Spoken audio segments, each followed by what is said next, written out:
Canon definitely gives me the tools to express like all my creativity once it comes together and it looks great. I'm just like, yes.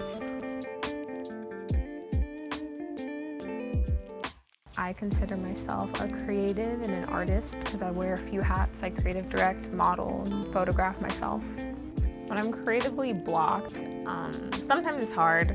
I've been able to learn how to work through them easier now. I'll either go back and look at concepts that I had during the times when I did have like a lot of ideas and I wrote all of them down, or if those concepts don't inspire me, then I'll just take a break and come back in like a day or two, be fresh and wide-eyed and ready. When I build sets, usually it's like I'm creating another world in my little room that I shoot in all the time. I don't want to spend hours trying to edit something and trying to make it look real when I can just figure out how to make it look real in real life. It is crazy how some people edit stuff, but I also think it's crazy when I see something that's actually built and I'm just like, you built that? I like feeling like I'm in it versus like if I'm just in the empty space and then I edit everything around me, it's harder to get that feeling of like being whatever the concept is in your mind.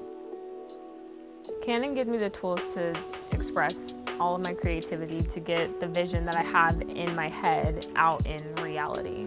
I've never done a whole lot of editing because as long as my set in real life looks good, once I take the photo, the colors are always really good. Especially when I do shoots that are really colorful, I notice that sometimes I won't edit the photo at all.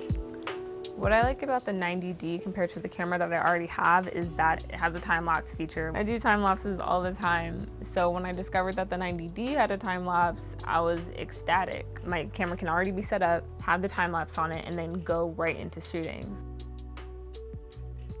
I just want to inspire people to realize that you don't need thousands of dollars to create something or go after what you want in life.